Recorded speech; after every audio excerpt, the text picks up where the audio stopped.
Assalamualaikum warahmatullahi wabarakatuh. Perkenalkan, saya Raudo Agnes dengan NIM C141-938.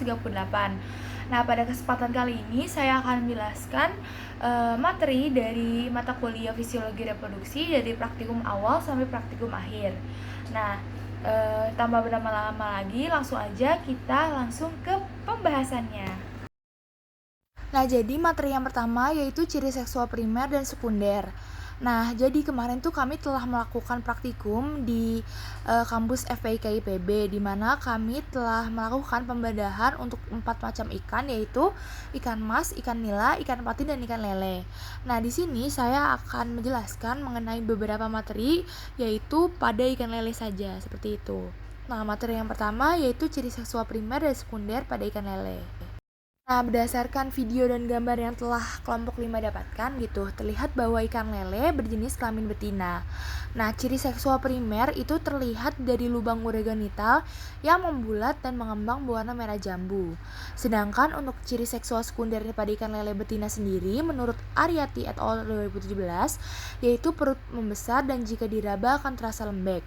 Lalu apabila kita urut ke arah anus, maka akan keluar butiran kekuningan yang ukurannya relatif besar dan pergerakan ikan itu terlihat melambat seperti itu.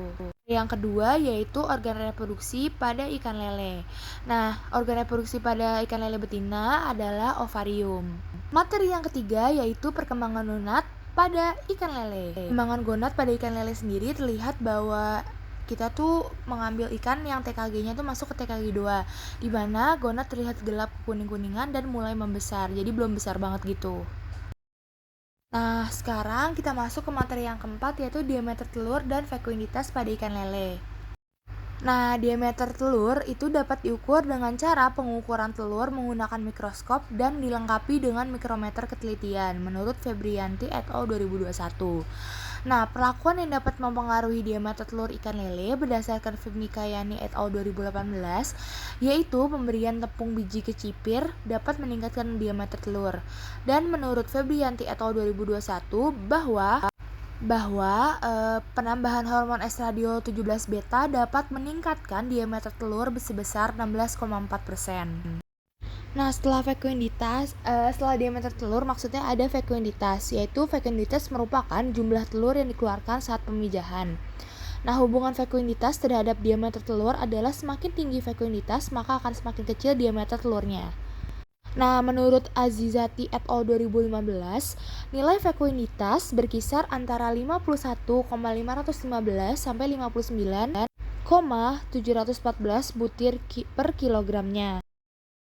Nah, sekarang kita masuk ke HSI dan GSI. HSI atau Hepatosomatic Index adalah perbandingan antara berat hati ikan dengan berat total tubuh ikan dikurang berat hati dikalikan 100.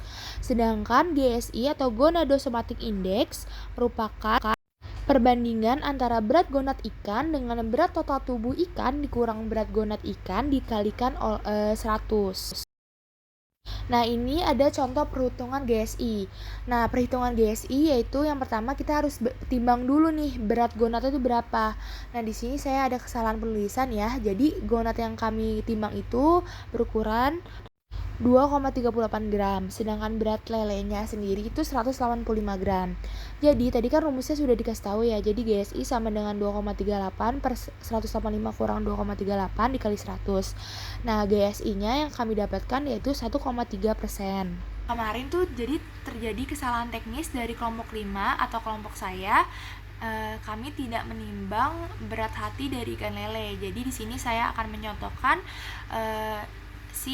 cara menghitung dari GSI saja, tapi HSI juga kurang lebih sama seperti itu. Sekarang kita masuk ke induksi hormon, sintetis, dan hipofisasi. Nah, lele biasanya itu diberi induksi hormon dengan menggunakan hormon ovaprim. Penyuntikan hormon ovaprim sendiri memiliki performa keberhasilan yang baik menurut Lilianti et al. 2020. Nah, teknik hipofisasi terdiri dari beberapa langkah-langkah.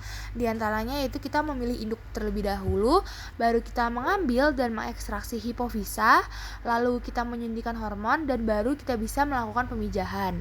Nah, pemijahan ini dilakukan dengan cara memberikan rangsangan pada kelenjar hipofisa, Aziz dan Kalesaran 2017. Nah, yang selanjutnya yaitu seks reversal dan asetokarmin. Seks reversal adalah teknik dalam pengarahan diferensiasi kelamin yang mengubah fungsi untuk mengubah jenis kelamin ikan secara buatan. Menurut Himawan et al. 2018. Nah, selanjutnya yaitu asetokarmin. Nah, asetokarmin merupakan larutan pewarna yang umumnya digunakan dalam mewarnai gonad yang akan diperiksa di mikroskop.